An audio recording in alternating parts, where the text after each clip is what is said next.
Olá, eu sou Elaine, catequista de Crisma da Paróquia Santa Cruz, e hoje eu fui convidada a falar com vocês um pouquinho mais sobre as partes da missa. E eu faço um pedido muito especial para vocês, da mesma forma que eu faço a todos os da minha turma, que qualquer dúvida que vocês tiverem, vocês chamem o catequista de vocês. Se tiver vergonha, gente, chama no particular, no WhatsApp, e pergunta familiar. Pesquisa, a gente fala assim, você pode pesquisar na internet, tenha cuidados, procure sites católicos, leva, né, para tirar dúvida, pergunta a um colega da sua turma.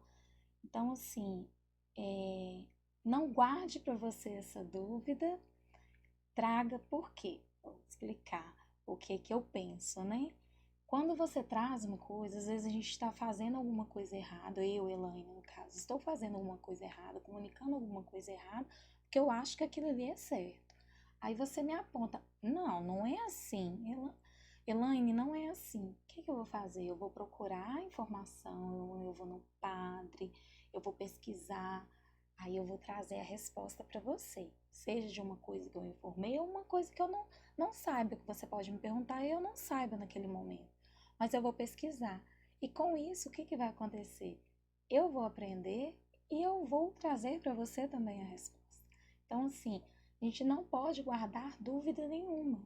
Então, a gente tem que usar esse direito de indagar as coisas e de aprender e ter essa sede, né, de mais e mais conhecer a Deus, conhecer os mistérios, né, da, da nossa igreja, que não está guardado as sete chaves, não, tá aí, basta só o quê? Nós termos interesse em aprender e dedicar um tempinho que seja, né, a isso. Vamos lá?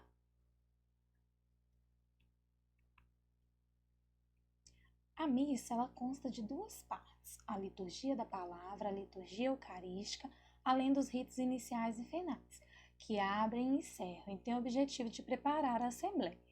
Você já se perguntou em algum momento o porquê que você está indo na missa? Você tem consciência do porquê que você vai à missa, o que você está indo buscar ou agradecer? Você lembra de ir na missa só quando você precisa de uma nota boa na prova, ou pedir por alguém, ou você vai à igreja religiosamente toda semana. Agora não, porque a gente está vivendo uma época que não se pode ir ao templo. Porém, graças a Deus, né, nós temos a modernidade a nosso favor. Temos missa em vários horários, durante a semana, o final de semana. Então, assim, a gente pode usar isso a nosso favor.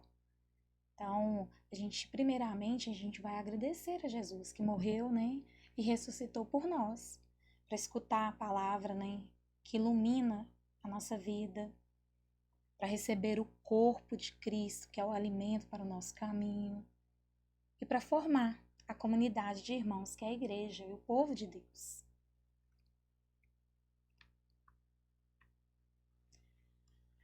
A procissão de entrada tem a ver com a vitória de Jesus sobre a morte. Somos um povo de Deus, caminhando atrás de Jesus. Por isso, o crucifixo vai à frente. Saudação. Chegados ao presbitério, padre, coroinhas, acólitos, ministros e leitores saudam o altar com uma inclinação profunda.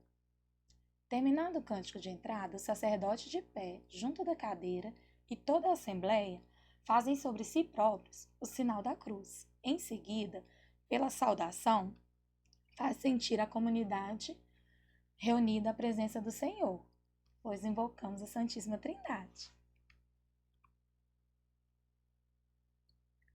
Ato penitencial. No ato penitencial, somos convidados a examinar a nossa consciência para nos reconciliar com Deus e com nossos irmãos.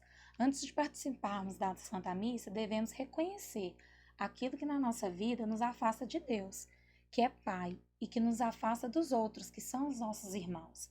Pedimos perdão, convencidos de que o amor de Deus por nós é grande e devemos acolhê-lo e vivê-lo com grande empenho para sermos filhos e irmãos de todos. Após uma breve pausa em silêncio, é dito por toda a comunidade uma fórmula de confissão geral e termina com a absolvição do sacerdote. Temos o Kyrie eleison, né, que é o Senhor, tende piedade de nós. Cristo, tende piedade de nós. Senhor, tende piedade de nós. Chegamos à parte do glória.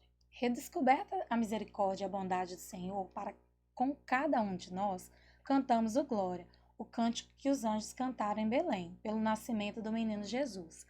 Cântico que exprime a nossa adoração e o nosso amor a Deus. Louvamos ao Pai, ao Filho e ao Espírito Santo, expressando a nossa alegria de filhos de Deus. Vem logo após o ato penitencial, porque o perdão de Deus nos faz sentir felizes e agradecidos. Como é um canto de alegria, ele não se reza nem no advento e nem na quaresma. Oração da coleta. Reúne em uma só oração todas as orações da Assembleia, e por isso que após o oremos, segue uma pequena pausa. O celebrante com as mãos elevadas profere a oração. Todos respondem amém, para dizer que aquela oração também é nossa. A palavra de Deus ilumina a nossa vida. Guardai e orientai-a para a plena amizade com Ele. Nessa primeira parte da Santa Missa, devemos escutar com atenção e silêncio o que Jesus nos diz. A palavra de Deus ilumina a nossa vida e dá-nos força para a nossa fraqueza. A primeira leitura geralmente é tirada do Antigo Testamento, onde se encontra o passado da história da salvação. O próprio Jesus nos fala que nele se cumpriu o que foi predito pelos profetas a respeito do Messias. É uma leitura que nos indica o tema do domingo. No tempo pascual, lê-se os Atos dos Apóstolos. No tempo de Natal, lê-se a Carta de São João.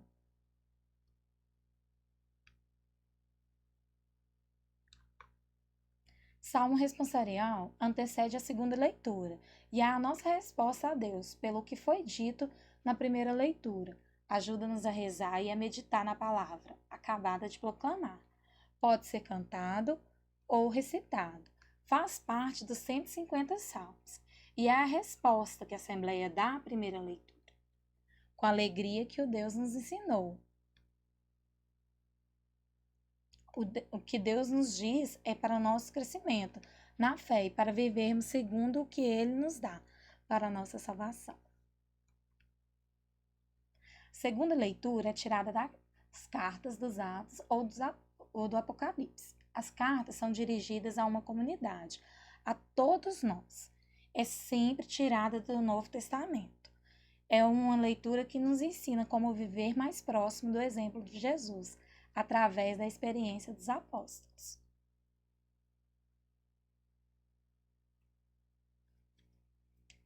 Canta-se Aleluia ou outro cântico conforme o tempo litúrgico. A aclamação constitui um rito ou um ato com valor por si próprio pelo qual a Assembleia acolhe e saúda o Senhor que lhe vai falar no Evangelho e professa a sua fé por meio do canto.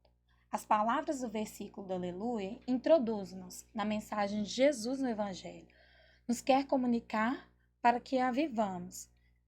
Canta-se também para agradecer ao Senhor que nos salvou mediante o dom de si, mesmo e da sua palavra. Ficamos de pé porque o Evangelho é a presença de Jesus ressuscitado no meio de nós. A leitura do Evangelho é o ponto culminante da liturgia da palavra. Deve ser-lhe atribuída a maior veneração, distinguindo essa leitura das outras com honras especiais, que com as suas aclamações reconhece que é Cristo no meio deles, quem lhes fala. Por isso, escuta a leitura de pé. Antes de se escutar a leitura do Evangelho, fazemos o sinal na testa, da cruz na testa, na boca e no coração, para que a palavra ela seja acolhida, proclamada e amada. O Evangelho é proclamado com alegria. É a boa nova que Jesus deu ao mundo. A boa nova que Jesus nos trouxe, já não estamos longe de Deus. Fazendo-nos homem, Jesus colocou Deus nas nossas mãos, na nossa vida e no nosso coração. Já não estamos sós. Deus está conosco.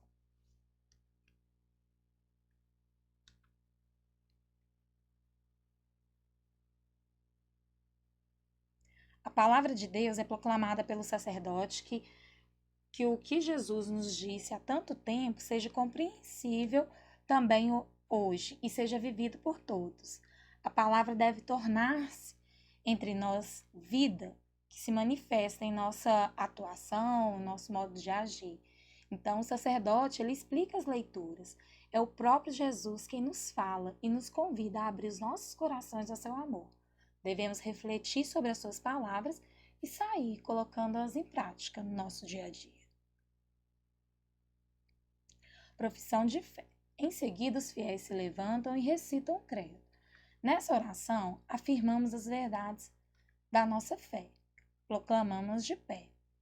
Reconhecemos que Deus, Pai, Filho e Espírito Santo estão em união fortíssima conosco, em comunhão de amor. Essa união de amor liga também os homens entre si, tornando-os irmãos na única Igreja de Deus, que é una, santa, católica e apostólica. Oração dos fiéis. Ainda de pé, rogamos a Deus pelas necessidades da igreja, da comunidade de cada fiel em particular. É a resposta àquilo que Deus nos disse através da palavra, para que o que se escutou transforme a nossa vida e se torne semelhante à de Jesus. A nossa oração torna-se uma oração universal, porque nos torna solidários com todos os homens. A gente já não pode ser igual, não pode sair da mesma forma que a gente entrou na missa, depois que a gente recebeu aquela palavra. Partimos então para a liturgia eucarística, onde nós vamos ter a apresentação dos dons e a oração eucarística. Procissão das oferendas. Vamos apresentar o pão e o vinho, fruto do trabalho do homem. É hora de oferecermos a nossa vida com suas tristezas e alegrias, para que junto do pão e do vinho sejam transformados, e o que podemos oferecer de material com amor e alegria de forma espontânea. Então a gente leva tudo, entrega tudo, se derrama. Na nossa paróquia tem-se o costume, né, nesse momento de tocar, né, na mesa, no altar, de entregar aquilo ali, seja em forma de agradecimento, em forma de pedido, tudo, né? Ele fala, né? Suas tristezas e alegria. Ofertar mesmo fruto de renúncia em favor dos irmãos mais pobres, mas que também a sua vida se transforme numa vida mais digna. Pedir para cada dia sermos igual, né, a Jesus, viver, né, igual a Jesus. As oblatas são hóstias e o vinho com a água no cálice antes da sua consagração na missa. Dispostas as oblatas sobre o altar, o sacerdote recita as orações sobre ela. Assim, tudo está preparado para a oração eucarística. Inicia-se o momento central e culminante de toda a celebração. O sacerdote convida o povo a elevar os corações para o Senhor, na oração e na ação de graça.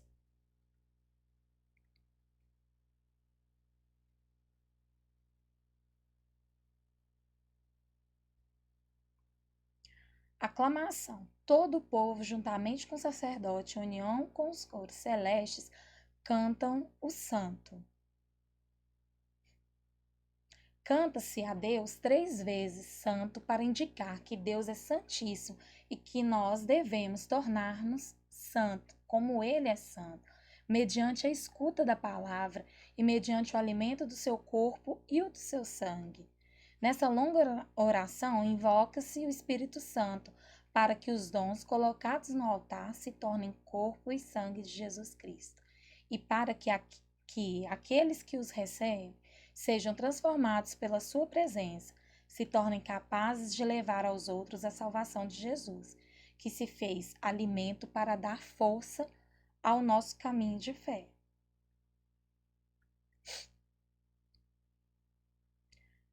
Narração da instituição e consagração. Mediante as palavras e gestos de Cristo, realiza-se o sacrifício que o próprio Cristo instituiu na última ceia. Jesus se fez presente no pão e no vinho, que se transubstanciam em seu corpo e em seu sangue. Doxologia. A Igreja oferece ao Pai o sacrifício, seu próprio Filho imolado, a hóstia consagrada, exclamando um grande louvor. Por Cristo, com Cristo e em Cristo. E é concluída pela aclamação do Amém.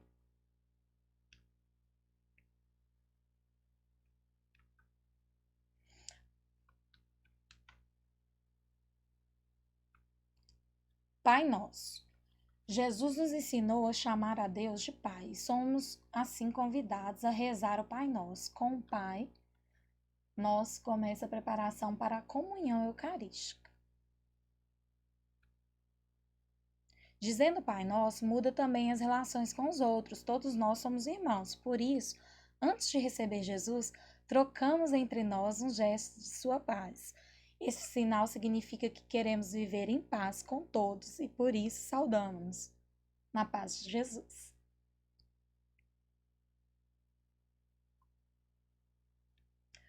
No qual a Igreja e os fiéis exprimem uns aos outros a caridade mútua antes de comungarem o sacramento.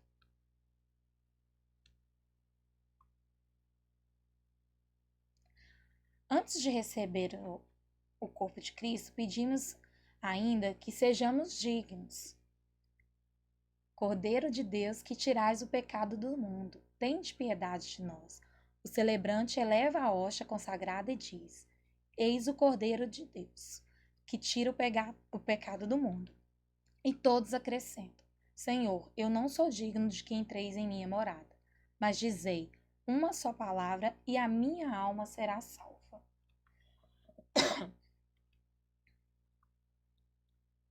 O celebrante aproxima-se da Assembleia e cada qual aproxima-se para receber a comunhão.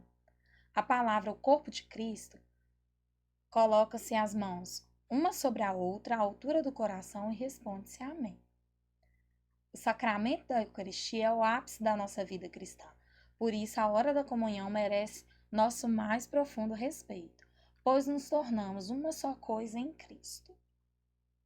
Após comungar, devemos interiorizar, meditar no que acabamos de receber.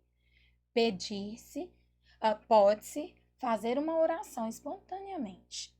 Jesus está ali no nosso coração. Vamos conversar com ele.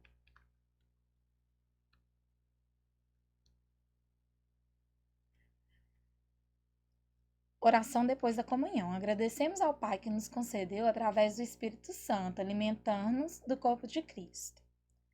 Temos a bênção, o celebrante abençoa a Assembleia em nome do Pai, do Filho e do Espírito Santo. E partimos para a saudação final. O sacerdote sauda e deseja a todos que levem para a vida a alegria e a paz do Senhor.